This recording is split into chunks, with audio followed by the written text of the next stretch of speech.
Good morning, students. Good morning, viewers.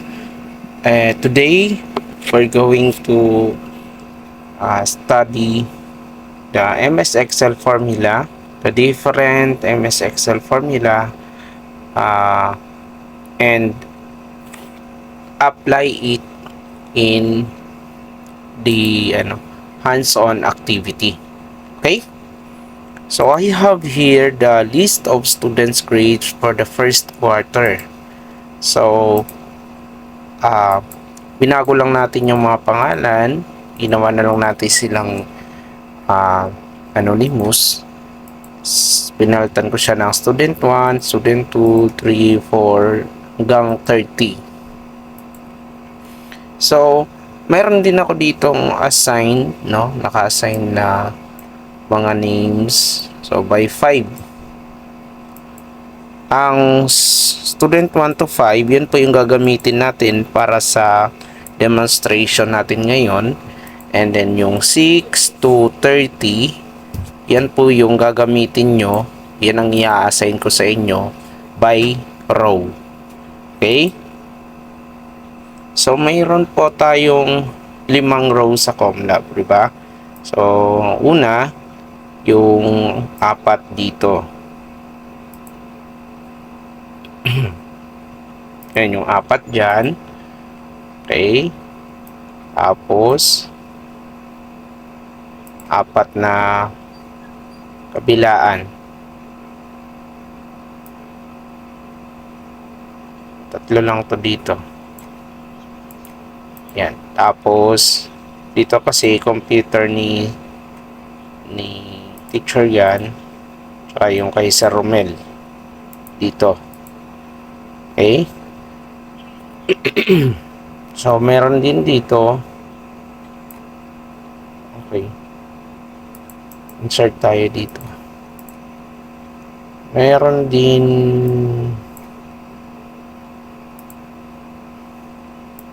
dito. Ayan. And mayroon din dyan.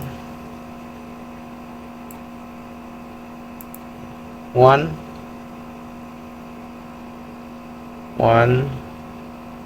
2 3 4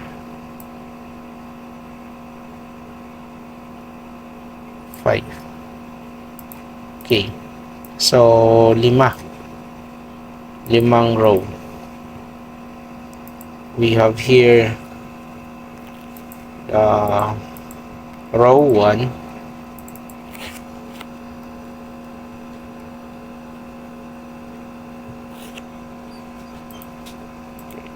we have here the row 1,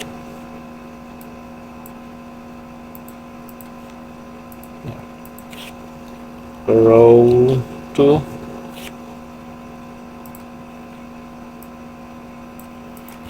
row 5. ang 1 to ang row 1 ay sila po yung gagawa nung 6 to 10. Okay? Student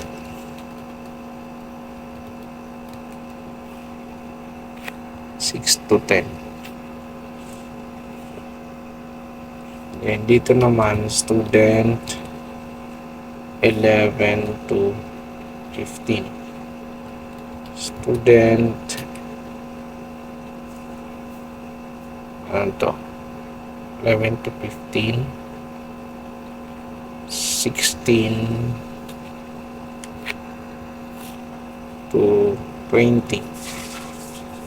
Student 21 to 25. So dito student 26 to 30. So pag sinabi nating row, isang hilerang ganito. Isang hilerang, saan ba yung shape?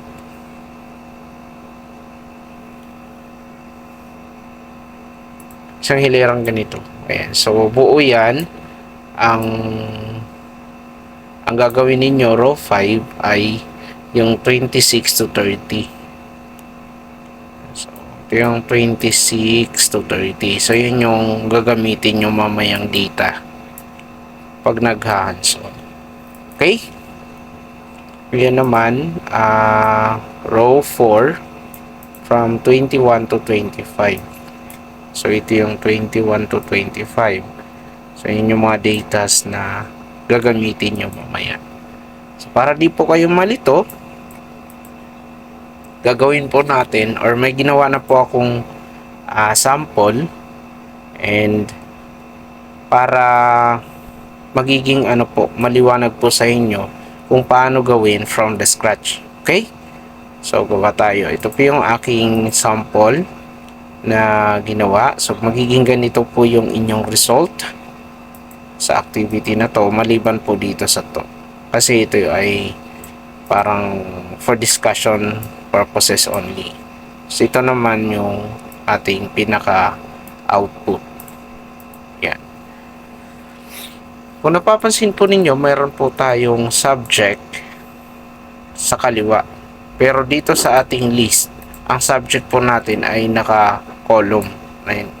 So, mangyayari po ay magiging ganito po yung imbis na paganyan siya, magiging patayo. So, magiging ganito, Filipino, English, yan, tapos math, science, AP, MAPE, TLE, and computer. Okay? Ngayon, ang sabi ko sa inyo kanina ay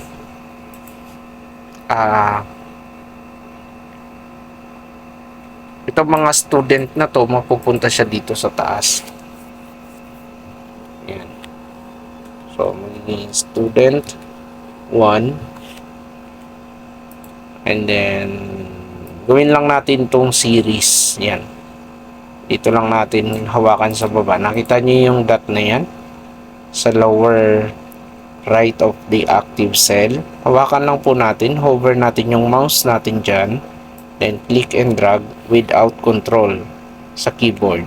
So, ang sabi ko sa inyo kanina ay ang gagawin po para sa demonstration ay yung 1 to 5, and then the rest naka-assign na po yan sa inyo kung ano po yung assignment ninyo. Depende kung saan kayo nakaupo. Yung mga nakaupo sa area na to ay 6 to 10 ang gagamitin yung data. Okay? Student 6 to 10. So, ngayon, dito ako magpo-focus sa student 1 to 5. Kaya meron akong student 1, 2, 3, 4, and 5. Next, dito po yung nakalagay, subjects. Yan. Ngayon, anong grades niya ni student 1 sa mga subject na yan? Since nakaayos yan kanina, ng sunod-sunod, pero ibang orientation lang siya or ibang pagkakaayos lang. Gawin po natin ay i-type na lang po natin yan. Dito tayo titingin habang nagta-type tayo doon. Kasi ito yung student. Diba? Okay. So, type natin 74, 81, 85, 86, tapos 85, 96, 79, tsaka 72. So, yan po yung sa student 1. So, same lang din ang gagawin natin para sa student 2. We have, ito yung student 2. 79, 82, sorry, nandito ako, bababa pala, 82, 82, and then 86, 90, Sana ako, 86, 90, 88, 86, 82. Okay, student 3 na tayo. So 85, 85, 87, 87, 92. Ay, ulit, nagkamali lang. 85, pababa pala. Dalawa, 85 ulit. 87, 87, 92, 87, 87, 84. So, kung napapansin ninyo, pinatayo ko lang siya. Student 4, so 91. So, 91, 91, 92, 92, 90, 91, 90, then 90. Student 5. So, dito na. 92, 92, 93, 94, 92, 92, 90, 91. Okay. So, nagawa na natin yung ating table. Okay. So, i-transcript o ano lang natin, i-cut. No? Highlight natin yung ginawa natin na yan. And then, cut. Yan, cut. Then, magbubukas po tayo ng bagong workbook.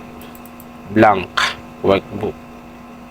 So, dito po sa A2, ayan, A2, yan po tayo mag-paste.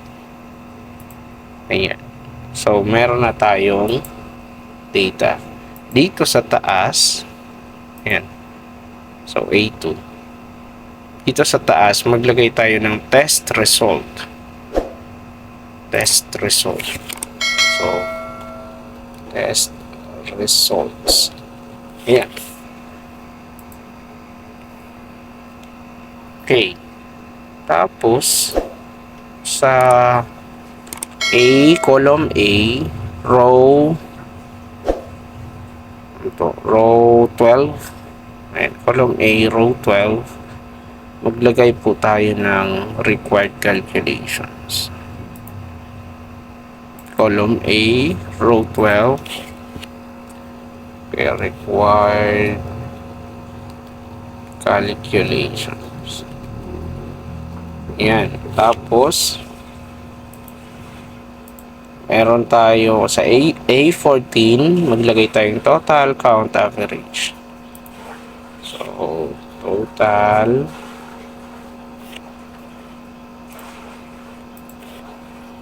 nakalimutan ko yung color. Count, average, okay, mean, median, mode. Mean, median,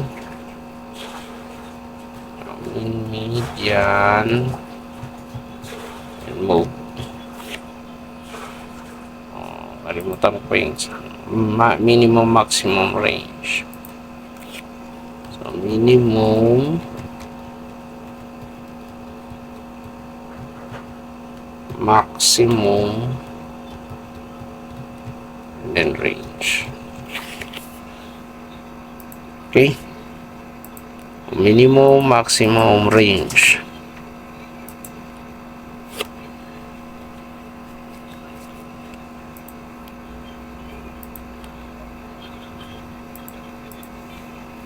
Okay.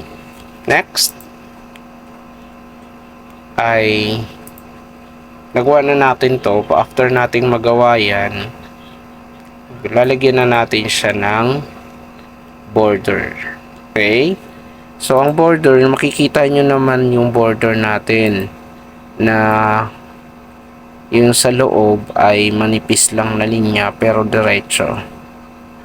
Okay? And then sa labas, meron siyang thick border, no? Mataba, makapal. So, ganun din dito. So, unahin muna natin to. Okay. So, highlight pa natin yan. Punta po tayo dito. Hanapin natin all borders. So, ayan, all borders. So, lagyan natin ng all borders. So, makikita natin, meron na siyang guhit-guhit. So, table na siya ngayon. 'Di ba? Mukha na siyang table, hindi katulad kanina. At tulad dito, wala pa siyang guhit. So, hindi pa siya matawag na table. So, to table na talaga kasi may border na. Ngayon, iba yung design ng border na gusto nating mangyari. Naka all borders yung gitna, pero yung labas ay makapal. So, gawin po natin, still, naka-highlight po yung table na yan. Punta po tayo dito. And then, piliin po natin more borders. Okay? Pagpili natin dyan, ito po yung matabang linya. Click lang natin. So, minsan nandito yan. Make sure lang na naka-align tayo or naka-click yung border tab para make sure na hindi tayo maligaw. Yan. So, nasa border tab tayo. And then, piliin natin to second to the last. Yan. Tapos, click lang natin yung taas. Yan. Click din natin tong side na to. Kasi yun yung table natin eh. Yan buong yan. Ang gusto lang naman natin is yung outside lang. Yan. Kaya, yan lang po yung pipindutin natin para tumaba yung labas. Yung linyang nasa labas. Then, after, kung nakita ninyo okay na, ganyan na, click lang natin yung okay. Yan. So, nakita niya natin, okay na. Kuha na natin yung gusto nating magiging result. Nasa border pa lang tayo ha, kaya hindi pa natin makikita yung mga kulay-kulay na yan. Huwag muna kayo dyan. So, next is ito. Laganon din. Tick box outside lang to. Makapal. So, ganito. And then, dito. Ayun siya. Thick outside borders. Yan. So, okay na siya. May ano lang siya. Ayan. Baka magtaka kayo, sabihin nyo hindi naman, wala namang linya dito. Lagpas po kasi yung word na required calculation. Kaya ganyan po. Pero kung atin po yung i-drag. Ayan, drag natin. Sa drag pa natin para magkasya. Makikita na natin yung box, diba? Kita na natin yung box. Ito pala naka-align left to. Lahat. Yan. So may box na. Dito po sa mga calculations na kailangan natin, ibang borderline yung ginamit. Ang tawag po sa line na yan, yung may malaki tas maliit, malaki, maliit. That is phantom line. No? Phantom lines. So, piliin natin yung table na to. Highlight lang natin. Tapos, punta po tayo dito. Then, more borders. So, make sure na nasa border tab tayo. And then, ito po yung phantom line. Yan o, matabo. So, mahaba, tas maliit, mahaba, maliit. And then, gusto natin na lahat yung lines na or lahat ng guhit sa table ay ganyan, parehas lang ng kulay. So, pwede natin ganito, ganyan. So, sa labas muna tayo. Tapos ito, di ba? Yan. So, lahat ng mga patayo naman yan. And then, ito, pahiga. Click lang natin. Kapag nagawa natin yan, so, click lang natin yung OK. So, nakuha na natin yung mga gusto nating lines sa ating table or yung design ng line sa ating table. Next na gagawin natin is yung maglalagay na tayo ng mga properties or yung mga colors sa ginawa nating table. So this time naman, hindi na po tayo dito magbe-base. Saan po tayo magbe-base? Doon po tayo magbe-base sa ginawa kong guide. Buksan nyo lang po yung G-class ninyo. So ito yung G-class. Yan, may ginawa po akong assignment. Yan, MS Excel formulas and plus guide and files. So hanapin lang po natin yung guide for table properties. Ayan, i-download po natin yan. At ito rin para meron po kayong guide dun sa mga grades na nakuha ng bata. So, download natin yung parehas ng file na yan. Click lang natin.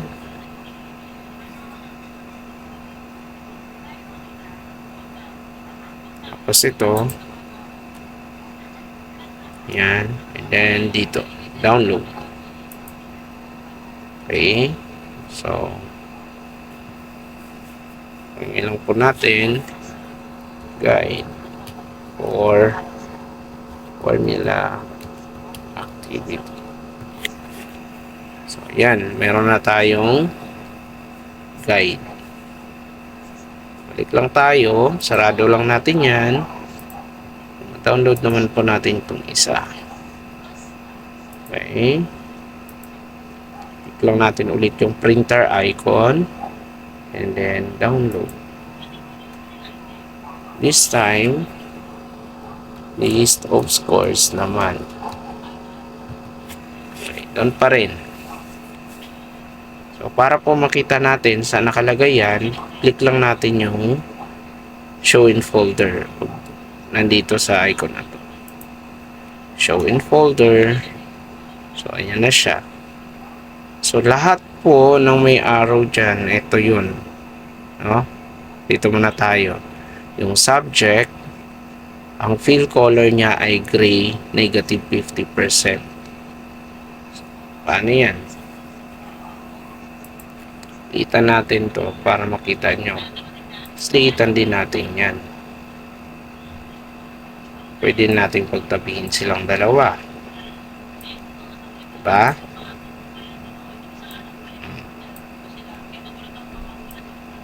Saan na ba yung ginawa ko? Ito pala. Ayan. Ayan. So, may ganito tayo. Okay. Ito daw, ang fill color niya ay gray, negative 50. So, ito po yung fill color. Select lang natin yan. Fill color gray. Ayan o. Makikita nyo naman yung out. Yan. So, gray, negative 25. Saan ba yung negative 50 na yan? Ito. Gray, negative 50. Gray, negative 50.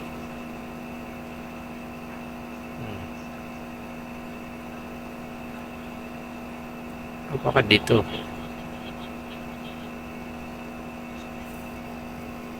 Gray.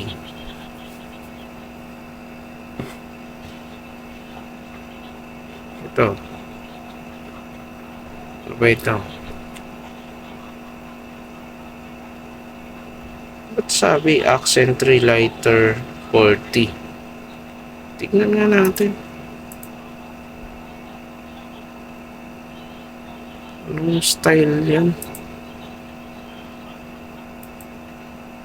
Ah, nasa kabila. Ay, nasa kabila pala. Sorry, nandito pala siya, oh. Accent 3 lighter 40. Tama. Okay. So, yan yun. Next is student 1. Student 1, ang fill color niya ay green accent 6. So, green accent 6, 40%. Ito. So, click lang natin yan. Next tayo, student 2, gold accent 4. Gold accent 4, lighter 40. Tama. Student 3.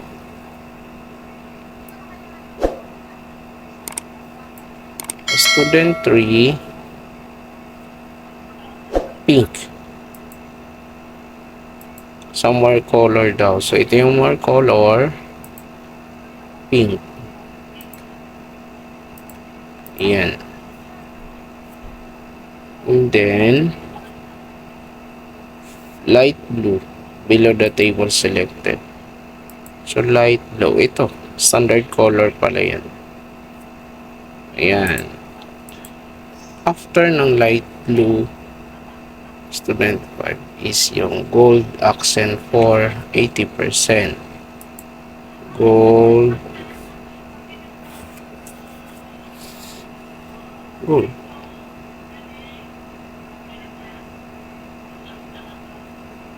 Gold accent for 80%.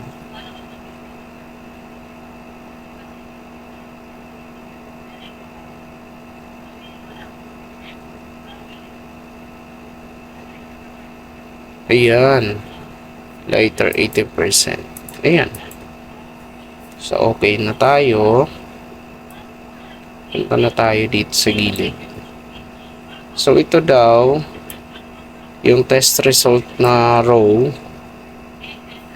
ang font daw niya ay Arial Black, size 20. So, ito, ang font niya ay Arial Black. Ito, tapos size 20. Yan. Okay. Tapos, naka-merge and center ng 6 column. So, ulitin natin. Ito yung A, column A, B, C, D, E, F. So, ilan yan? 5 plus 1, 6. So, tama. 6 columns. Saan yung merge and center? Hanapin lang po natin to. Ayan. Merge and center po yan. Yung may parang arrow left and right. Click lang po natin yan. Then, mag-gitna na po siya. Ang fill color niya ay orange accent to 60%. So, ito yun. Orange. Ito ba yan? Orange accent to 60%. Yan.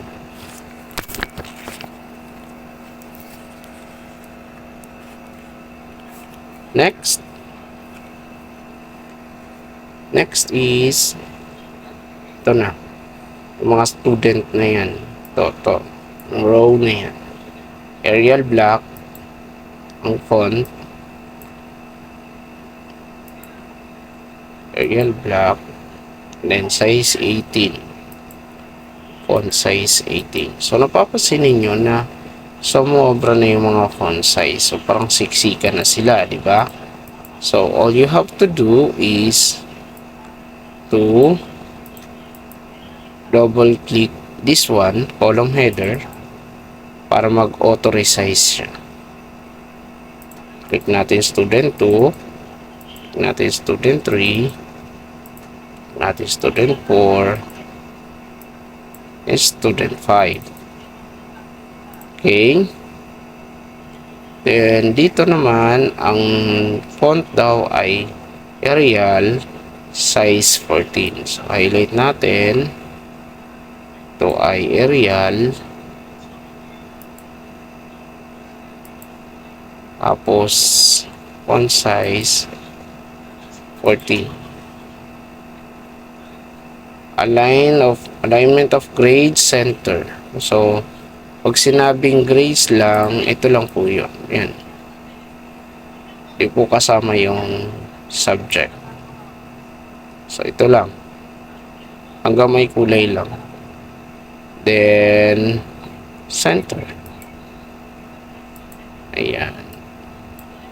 Next is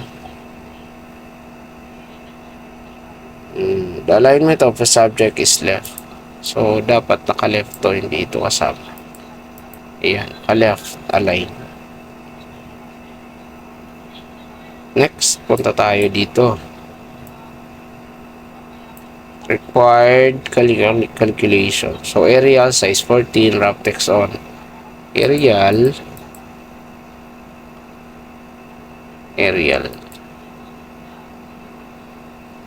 size 14, and then nakalagay wrap text on. So ito yung wrap text, pinagko-comprise niya yung mga height, no, or gagawin mong dalawang guhit ang isang cell. Kasi normally, ang isang cell ay isang guhit lang siya. Tumatanggap lang siya ng isang linya ng text na tulad niyan. Pero kung gusto mong gawing dalawa yan, dapat naka-on ang wrap text. Ibig sabihin na pindot mo siya. So, ayan, nakita nyo? Nag-kasya. No? Naging dalawa yung linya natin. Required and calculations. Next, ang fill niya ay blue accent 5. Blue accent 5, lighter 40. Blue. Oh.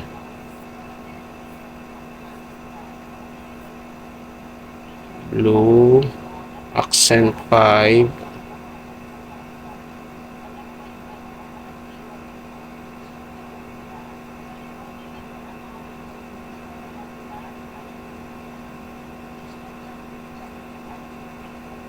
Saan na ba yan? Accent. Ano ba tayo? Accent 5.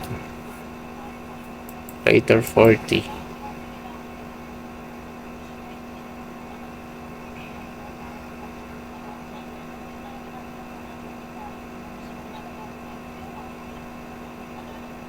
Okay, so ito na yun. Nakita na natin. Next ay yung mga kalagay dito. So, orange, accent 2, lighter 60. Orange, ay mali.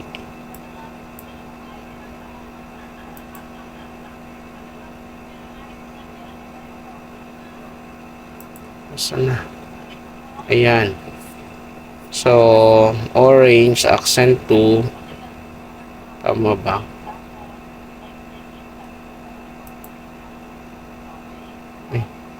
Sa word pala yun. Orange, accent 2, lighter 60. So, orange. Saan na ba yun?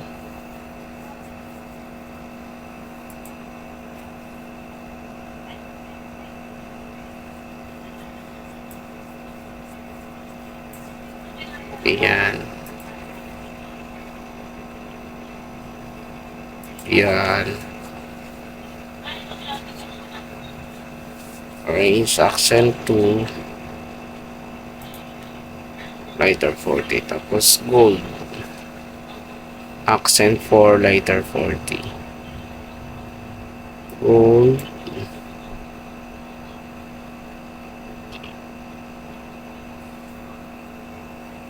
accent 4. Gold, accent 4.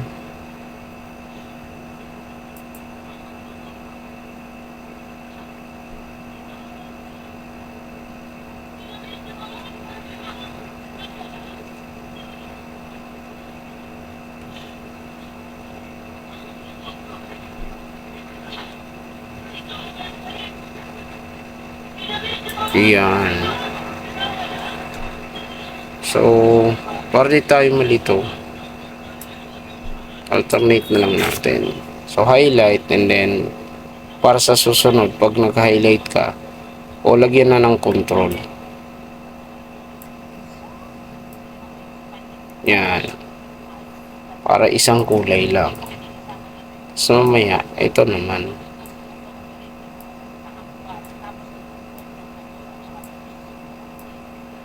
Yan.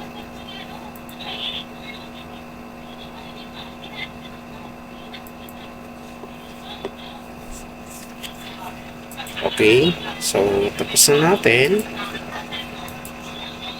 Di pa. Di pa pala.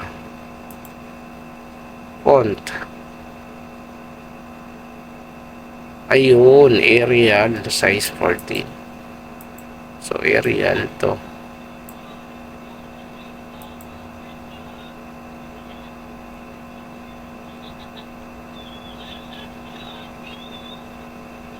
Okay. So, ano na? Ito.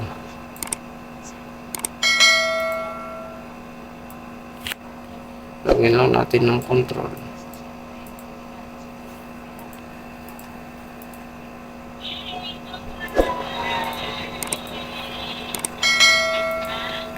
Ano na?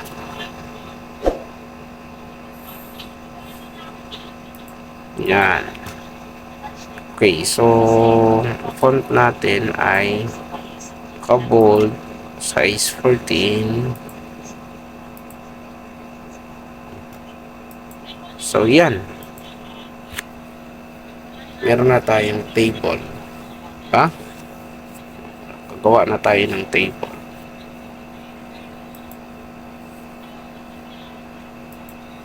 Okay. Ngayon, gagawa tayo ng formula. So, sa formula, meron pa tayong mababasa dyan.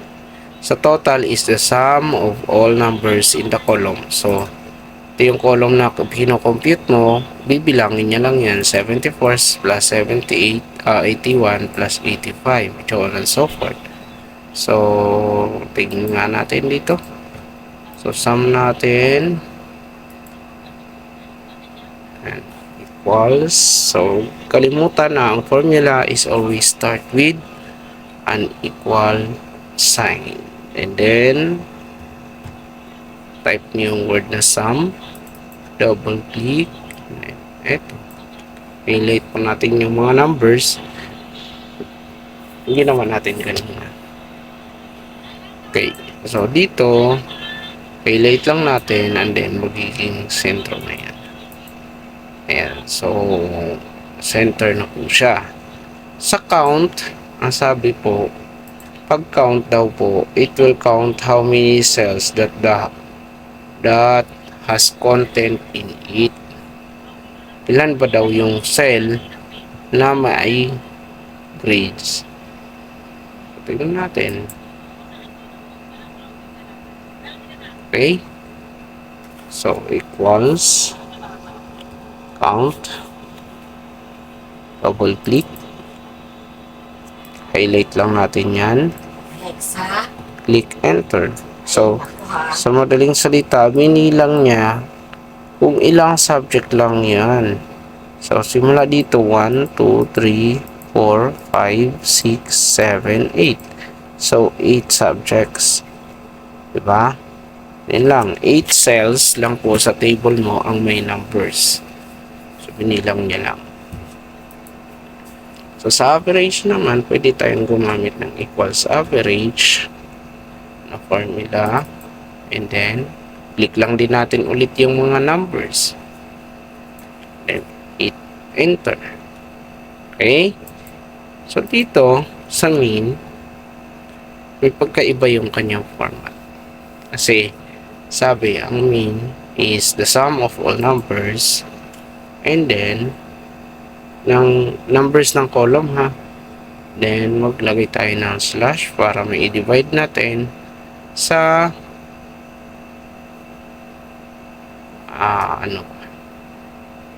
okay, ma-divide natin siya sa numbers na lumabas dito sa count. Kaya, Yan, pag in-enter natin, parehas lang yung dalawa.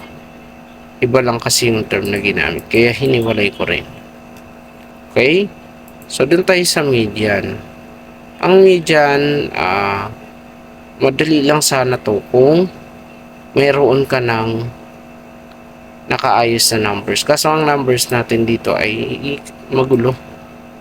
Diba? Hindi siya nakaayos ng ascending orders. So, sabi kasi dito, ang median, you need to arrange the number in ascending order or lowest to highest. So, if the middle numbers have 2, and then you are going to add those two numbers and then i-divide mo sa 2 para makuha mo yung median. So, paano yon? Balik tayo dun sa ating book number 3. O, gagawa po tayo dito ng book. No? Or gagawa po tayo ng ascending order. So, sa student 1, ano ang pinakamababang number? Tama, 72. Okay? Sunod, 74. So, ito yun, 74. Sunod, 78, meron ba? Wala. 79, meron. So, 79. And then, 80. Wala. 81. Meron isa. So, 81. 82. 83. 84. 85. Meron na ba yung 85? Meron. Dalawa. So, 85. Tsaka ito, isa pang 85.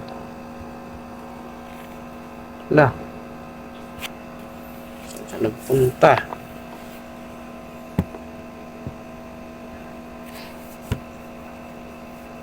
₱85 tapos 80.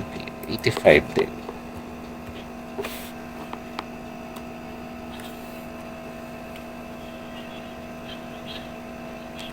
Next is 246. Dalawa pa. 96, 79. 79, nakuha na yun kanina.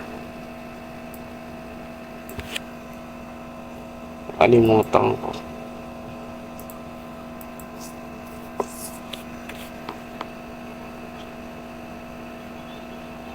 ₱74, 74, 81.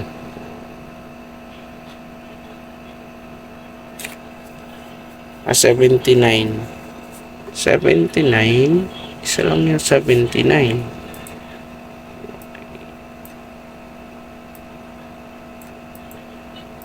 Okay, so 79. Kung may 81, di okay na. Tapos 85. 1, 2, dalawa. Tapos 85. Sunod 86. 86. Sunod 87, wala.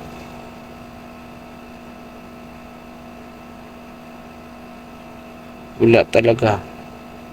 Tapos meron siyang 96 tsaka 72. 96 772. Ilan na yan? 1, 2, 3, 4, 5, 6, 7, 8, 9. Okay. So, 74 is the smallest. Oh, ba't dalawa? 2, 4, 6, 8. So, wala yung isa. So, ilan yan? So, 2, 6, 8. Okay, buo dapat yan. At stuck yan. So, kung i-group natin siya by 3, yan, 3,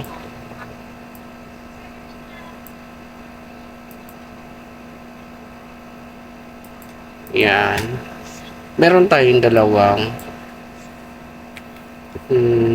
middle score, diba?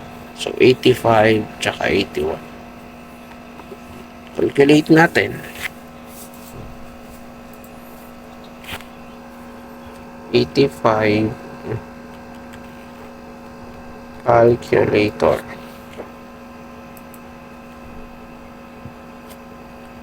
So 85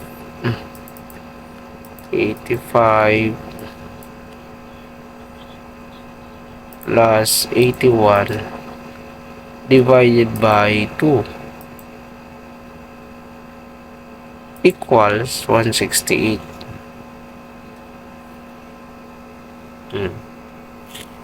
Ayan, divided by 2 kasi dalawa yung ano yan,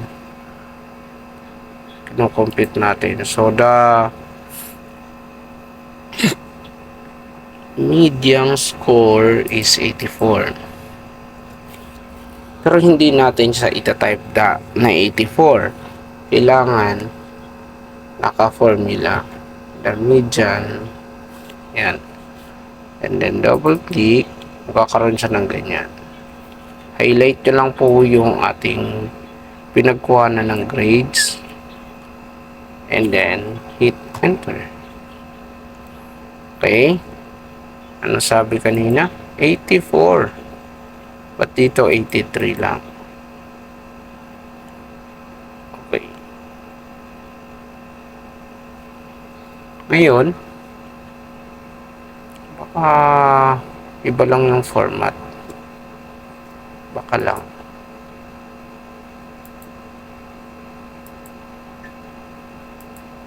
Saan na ba yan?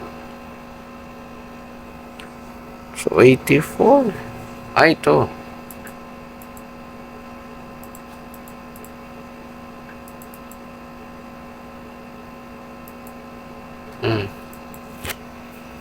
Teka na, baka nagkamali lang. Sige lang. Pag mode naman,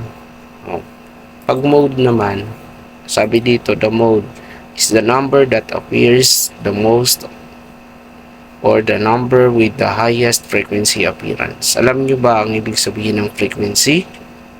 Ang ibig sabihin po nun ay gaano kadalas lumutang yung number na yan sa isang column. Okay? Palagay natin. Sa column na to, which is ito yun, di ba? Yan. Naayos na natin siya from highest to lowest. Ito yung gitna. Pero yung tanong ko ay mode. So, anong number ngayon dito ang paulit-ulit? May 72 dito? Wala. Meron ba dun sa dulo? Wala. So, ang gagawin pa natin, hindi siya yung naulit. Kasi, wala siya dun sa kabila. 74. Meron ba? Wala din. 79. Wala din. 80. Yan. Oh. 80 wala rin. 81 wala din. Diba? 82, 85. Oh, meron. Okay? So, dalawang beses lumabas yung 85. So, yan yung frequency niya. Ang 85 ay merong dalawang beses na frequency. O, para gawan po natin ng formula, lagay lang natin equals mode, and then open parenthesis, highlight lang natin yan, and then hit enter. Okay? Ano yung sabi kanina? Minimum. Okay? Kung gaano dalas nagpakita yung number na yun. So, tama, 85 yung, uy, dalawang beses, nakatakot ka naman. Ayan, tapos, dito, minimum, from the word minimum, sino naman sa column na to, sa mga score na to, ang pinaka mababang score. Okay? So, click lang natin, equals, minimum, or mean, ayan, mean, double click, then highlight, and hit enter. So, then, tama, 72 yung pinakamababa. Ano naman ang highest? So, max naman ito. Max equals max. And then, highlight lang natin yan. Then, enter. Okay? And then, equals. Dito sa range, ang sabi po ay, ang range daw is it uses the formula high score minus low score. So, high score. Anong high score natin? 96. Ayan. So, yun yung maximum. Lagyan po natin ng minus sign, then with the minimum, which is the lowest. And then, hit enter. Ayan. So, ang range daw po ay 24. So, dito po natin malalaman kung gaano kayo kagaling sa math. Ngayon, kung nagawa nyo naman na siya, right click na lang, copy, and then, ang gagawin nyo is dito, formula. Saan na ba yan? Yan. Formula. Okay? Tapos dito rin, right click, paste formula. Yan, di ba? Kasi ninyo, iba-iba yung kanyang counting kasi formulas yung tinype natin. Ito. O, anong mode? 87. Dito, anong mode? Frequently appearing score. Di ba? Sabi 91. O, yun yung ano. So, tapos ka na. Tapos mo na to. Highlight mo lang to and then right click, delete.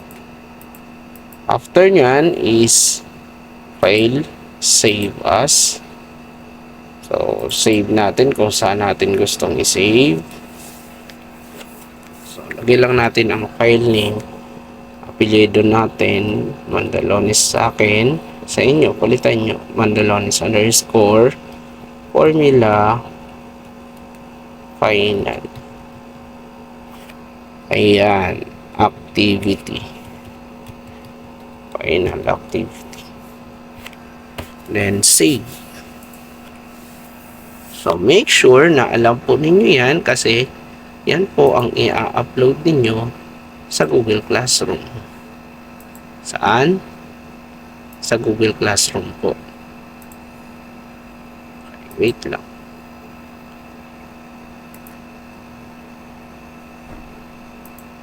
Ayan. So, dito, click lang po natin yung MS Excel formula output. Dito po tayo mag-attach ng ating out na gawang Excel file. So, hanggang dito na lang po. Sobrang taas haba na po ng ating video. And I hope na mapindot mo yung like kung nakatulong ito sa sa paggawa ng inyong activity. And kung di ka pa nakasubscribe, mag-subscribe po kayo. Salamat po.